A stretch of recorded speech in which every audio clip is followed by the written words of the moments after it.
어제 소상공인들이 서울 광화문 광장에서 빗속에 대규모 집회를 열고 최저임금 제도 개선 등을 촉구했습니다. 자영업자와 소상공인들의 최저임금 인상에 대한 반발은 계속될 것으로 보입니다. 정부도 이런 문제의 심각성을 인지하고 최근 청와대도 이들의 목소리를 귀담아 듣기 위해서 자영업 비서관직을 신설하는 등 대책을 강구 중에 있습니다.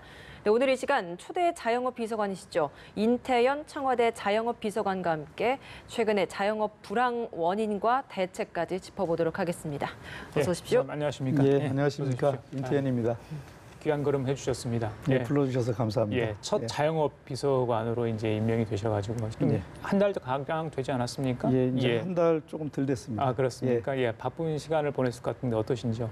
예, 뭐 임명된 지 얼마 안 됐기 때문에 또 안 된 상태에서 또 우리 소상공인들이 많은 문제 제기를 하고 있는 이런 상황이라 뭐 좀 정신없이 아직 한 달은 안 됐지만 한 몇 개월 된 것처럼 보냈습니다. 그러셨군요. 예, 그 어제 소상공인 대규모 집회가 있지 않았습니까? 예.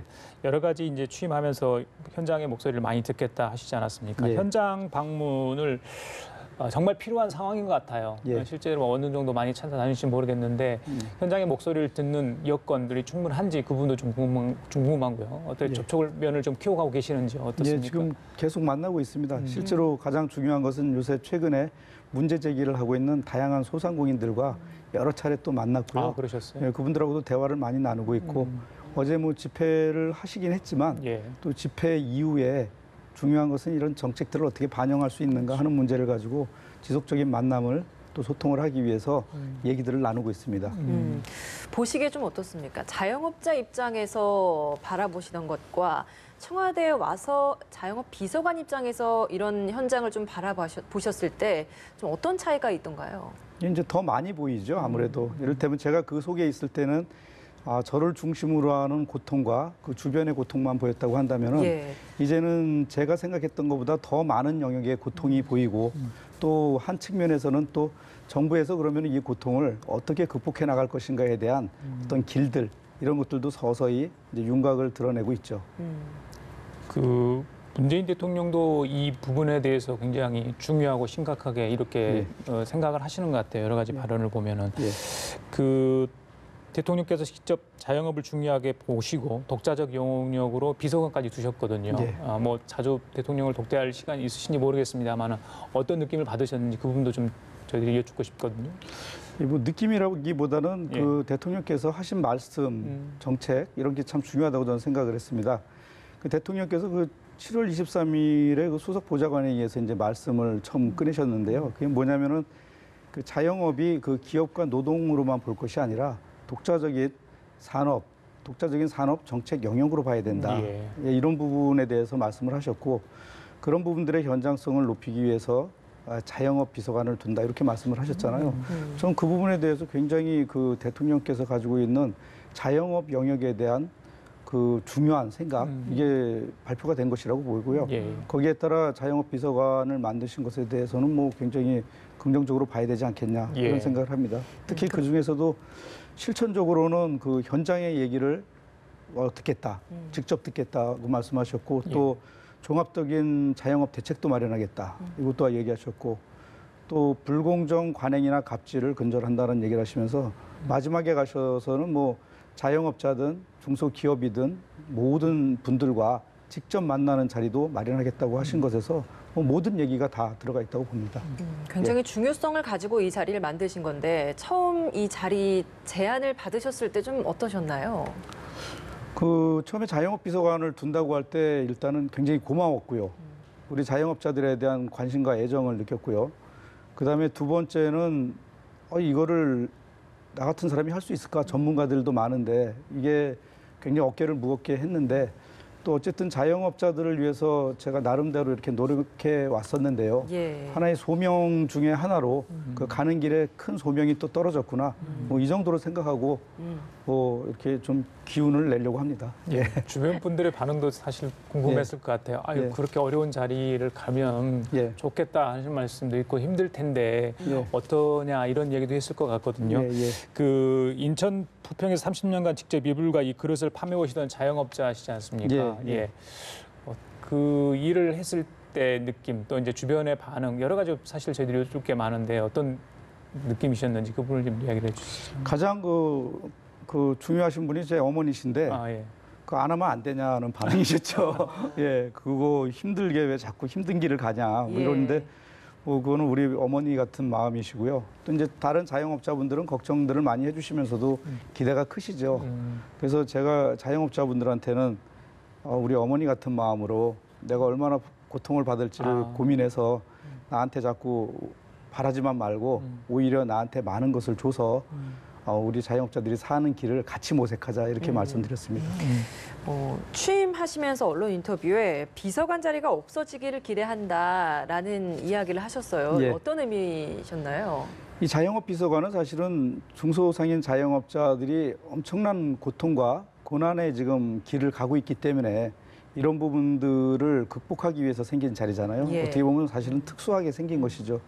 결국은 자영업자 비서관이 이런 환경에서 나왔기 때문에 이런 환경이 극복되기를 바라는 마음에서 자영업자 비서관이 없어졌으면 좋겠다 그랬는데 지금 제가 또 들어와서 생각이 살짝 변했어요. 그래요? 예, 오히려 이런 것들을 잘 극복을 해서 자영업자 영역이, 자영업 산업 영역이 이제 중요한 산업 정책 영역으로 대통령 말씀처럼 자리를 잡아야 되고 그래서 이런 부분들이 그냥 극복으로 끝나는 게 아니라 대한민국 경제의 어떤 주체적인 요건으로 더 성장 발전할 수 있게 이 부분이 강화하기 위해서는 자영업 비서관 자리가 끝까지 갔으면 좋겠다 이렇게 바뀌었습니다. 예. 이제 본격적으로 경제 관련 얘기를 좀 해보겠습니다. 어제 이제 대규모 집회가 광화문에서 있었습니다. 소상공인들 한 5가지 정도로 요구를 많이 했던 것 같아요. 그간 현장의 목소리도 많이 들으셨다는데 자, 요구하는 것들 핵심을 어떻게 좀 파악하고 있는지 이 문제에 대해서도 어떻게 보고 계시는지 그 부분을 좀 여쭙고 싶습니다. 예. 자영업자들이 지금 당장에 요구하는 것은 이제 그 최저임금 인상에 따른 그 부담과 하중이 너무 커서 거기에 대한 고통으로부터 좀 벗어났으면 좋겠다 이런 얘기고요. 그 과정에서 이것을 벗어날 수 있는 대안 중에 하나로 내놓은 것이 최저임금의 차등 적용입니다. 근데 이 부분 자체를 저는 뭐 굉장히 공감을 하고 또 그런 것들을 극복해 나갈 수 있는 길을 좀 자영업자들하고 주체들하고 같이 찾으려고 하고 지금 신경을 쓰고 있습니다. 예, 업종 규모 뭐 다 이렇게 지역 이걸 다 아우를 수 있는지 아니면 뭐 규모 업종 하나 정도 이렇게 그러니까 단계별로 이걸 다 차등 적용할 수 있는지 그 부분에 대해서는 어느 정도 논의를 하고 계시는지 생각을 하고 계시는지요? 예, 이제 고민이 되는 부분이 뭐냐면 차등 적용제 자체가 그 수용될 수 있느냐 없느냐가 지금 그 논점이잖아요. 그렇죠. 사회적으로. 근데 저는 그 논점을 그렇게 가져가다 보니까 서로 그 노동자나 자영업자들이 그 적대적 관계로 갈 수 있는 그 논쟁이 돼버리더라고요. 그게 그런 논쟁을 좀 넘어섰으면 좋겠다. 그래서 저는 일단은 그 자영업자들이 얘기하고 있는 차등 적용제의 타당성을 그 전에도 뭐 많은 논의가 있었겠지만 제가 자영업 비서관으로 온 상태에서는 자영업자들끼리 좀 모여서 그 타당성부터 시작을 해서 한번 논의를 한번 해봤으면 좋겠어요. 그래서 이거는 뭐 정부 입장은 아니고요. 자영업 비서관의 입장입니다. 제가 아무래도 온 지 얼마 안 되다 보니까 최소한 자영업자 비서관으로서 그 정도의 논의는 자영업자들하고 해보고 싶더라고요. 그래서 그런 부분들을 지금 생각을 하고 있습니다. 일단 자영업자들 간에 서로 이견이 생기지 않도록 마음을 합친 다음 이 관련된 것을 법안으로 하던가 이런 걸 고민을 해보겠다라는 말씀이신 거죠? 장기적으로 이제 이것은 사회적인 그 합의 과정들이 필요하잖아요. 차등 적용은 노동자들이 또 계시니까. 맞습니다. 그래서 제가 제일 걱정하는 부분은 차등 적용 자체가 되느냐 안 되느냐도 중요하지만 그만큼 그 차등 적용이 사회적으로 가져올 그 문제들 중에 차등 적용을 할 때 그것이 이제 기준 잡는 것도 상당히 어려운 게 있고요. 두 번째는 또 제일 중요한 게 차등 적용의 대상 중에서 노동자의 경우 차등 적용을 받는 노동자의 경우는 그러면은 그 불평등을 어떻게 해소할 것인가 이런 문제도 따르잖아요. 이게 사실은 본질적인 문제죠. 그런 부분들을 동시적으로 고민하지 않으면 안 된다. 이게 차등 적용을 하자라고 한 다음에 고민을 시작하는 것도 문제고 차등 적용을 하면 이런 게 있으니까 하면 안 된다 이러는 것도 저는 문제라고 보는 거죠. 그래서 정부 차원에서는 사실 그 차등 적용과 관련돼서 고민들을 많이 하셨고 또 최저임금위원회에서 그것이 반영된 것이라고 보는데 이런 고민의 결과로 그게 나왔고 나온 결과 그러면 대안이 무엇이냐 해가지고 다양한 소상공인을 위한 정책들이 나왔지 않습니까? 근데 그거조차도 사실은 자영업자들 입장에서는 만족하지 못하니까 결국 근본적인 문제 해결은 되지 않은 것이다 이렇게 보고 저는 그래서 한번 생각을 했지만 또 생각하는 것 이런 것들이 대단히 중요하다 이렇게 보는 거죠. 예, 뭐 사실 구조적인 문제가 해결이 되려면 이런 문제가 아니라 대기업에 대한 문제를 해결해야 된다라는 또 주장을 하고 계신데 이거 좀 어떤 의견이신지 듣고 싶습니다. 예, 사실 제가 이제 위기의 수면이라는 얘기를 많이 해요. 지금 중소상인 자영업자들의 힘든 이런 불황의 구조는 사실은 최저임금이 불황을 가져온 것이 아니고 불황 때문에 최저임금이 우리를 힘들게 하는 것이죠. 이게 순서가 바뀐 거죠. 근데 이제 장기적인 어떤 자영업자들의 불황은 사실은 시장의 과잉이라고 얘기를 많이 하잖아요. 근데 시장 과잉은 두 가지 요소가 있어요. 하나는 자영업자들 숫자가 많은 게 있고 예. 하나는 대기업들이 시장에 진입을 너무 많이 해서 생기는 또 과잉이 예. 있는 거죠. 근데 중소상인들이 많은 과잉은 사실은 산업에서 이들을 소화해내지 못하니까 밀려 들어온 거거든요. 근데 대기업의 과잉은 사실은 자본의 어떤 그 계속되는 어떤 축적을 위해서 들어온 거거든요. 골목까지. 그러니까 저는 여기서 뭐가 그 어떤 과잉을 정리를 해야 되느냐라고 할 때 중소상인의 과잉은 산업적으로 이제 풀어야 될 문제고 대기업의 과잉을 어느 정도 좀 이렇게 조절해야 되는 거 아니냐 이런 측면에서 이제 대기업의 어떤 책임론을 얘기하는 거고요. 예. 두 번째는 이제 중소상인 자영업자들이 지금 자영업을 운영하는 과정에서도 대기업과 관련된 프랜차이즈, 가맹점, 편의점 뭐 이런 것들이 이윤율의 그 정당한 구조가 이루어지고 있느냐 이런 것들을 또 한번 생각을 해봐야 돼요. 그래서 예. 특히 편의점 같은 경우는 매출의 그 한 70%를 상품대로 가져가고 또 남아있는 그 30% 중에서 작게는 3대7, 많게는 6대4의 비율로 가맹비로 가져가거든요. 이 상황에서 그걸 인건비까지 감당을 하려니까 이분들이 그 인건비 상승에 예민할 수밖에 없는 거죠. 예. 그래서 이런 이윤율을 좀 조정을 해야 되고 그다음에 카드 수수료 같은 경우는 대기업 같은 경우는 그 마케팅 비용까지 합하면 뭐 사실상 0.7%에서 0.8%의 수수료 체계를 낸다 그러고 그에 비해서 우리 중소자영업자들은 2% 내외의 고율의 수수료를 내니까 이런 불공정성도 바로 잡아야 되고 그다음에 아시다시피 최근에 나타난 뭐 임대차 상인들의 그런 그 어려움 300만 원 받다 1,200만 원 내라고 하는 이런 윤리를 거의 상실한 이런 부도덕한 그 임대차 어떤 관행들 예. 이런 것들로 인해 가지고 이게 복합적으로 힘들면서 자영업자들의 위기의 수면은 거의 턱 밑까지 온 거죠. 예. 그 상태였는데 이제 최저임금이 2년 동안 7, 8%가 오르니까 이게 수면이 이 정도인데 여기서 왔다 갔다 하니까 예. 자영업자들이 최저임금으로 인한 부담을 느끼지 않을 수 없었던 거죠. 그래서 저는 이 최저임금의 문제를 해결하는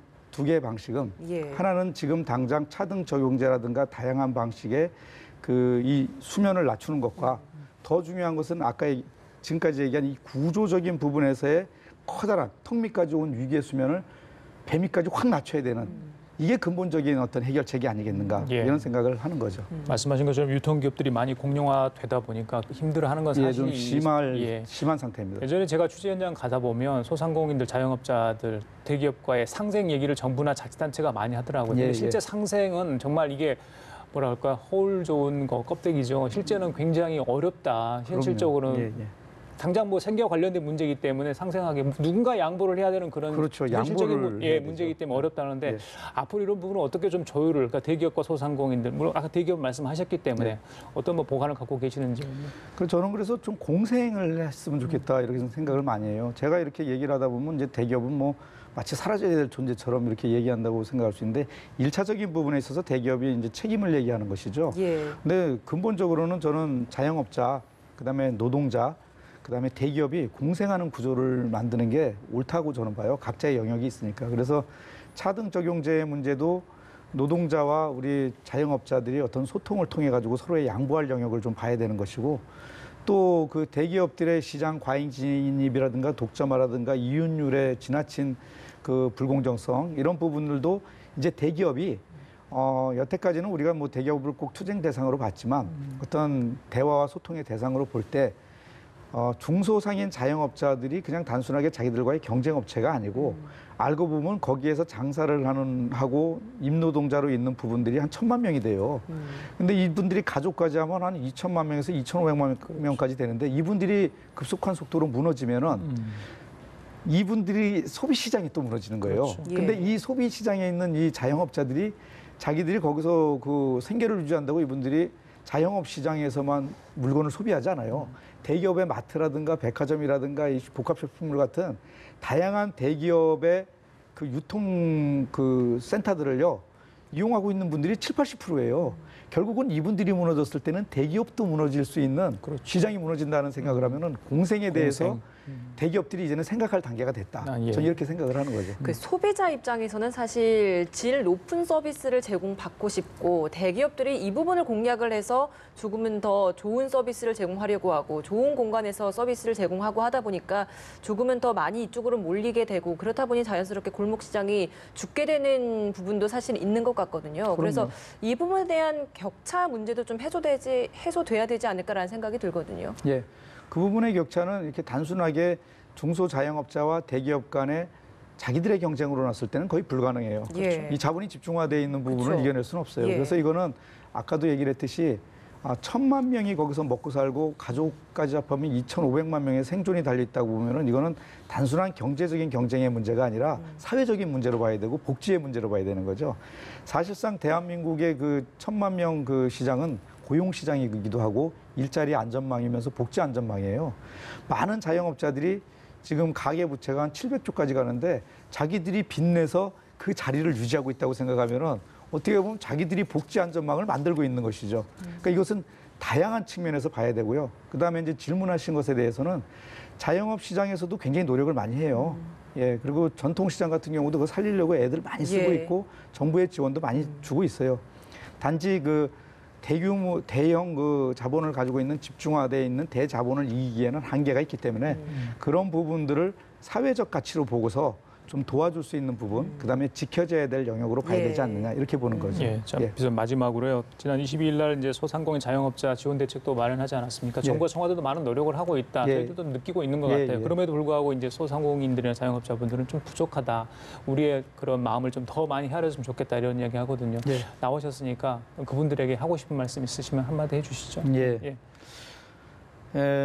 우리 소상공인 자영업자 여러분들, 이 자영업자 비서관이 나와서 이렇게 마음에 딱 떨어지는 얘기를 지금 당장 못 해줘서 죄송합니다. 한 달도 안 됐습니다. 이렇게 좀 지켜봐 주시고요. 그 여러분들의 마음이 사실은 제 마음이고요. 또 제 마음이 여러분들의 마음일 겁니다. 그래서 저를 보실 때 어떤 청와대에 있는 공무원으로 보시지 마시고 여러분들의 식구가 지금 여러분들의 얘기를 하려고 청와대에 들어가 있다. 이렇게 봐주세요. 그리고 또 이제 이렇게 얘기를 하면 또 우리 정부에 있는 사람들은 저 또 자영업자 편만 들면서 우리를 괴롭히지 않을까 이런 생각을 하게 될 수 있을 수도 있는데 너무 걱정하지 마시고요. 제가 자영업자 문제가 잘 처리되기 위해서라도 이 정부와 청와대에 계신 분들이 도움을 주지 않으시면은 이게 안 된다는 건 잘 알고 있습니다. 그래서 저는 이 정부와 우리 자영업자 그리고 노동자, 대기업까지 함께 갈 수 있는 길을 찾기 위해서 애쓸 것이니까 열심히 좀 밀어주시기 바랍니다. 감사합니다. 알겠습니다. 자, 지금까지 인태현 청와대 자영업 비서가 함께 이야기 나눠봤습니다. 오늘 귀한 시간 내주셔서 감사합니다. 네, 불러주셔서 감사합니다.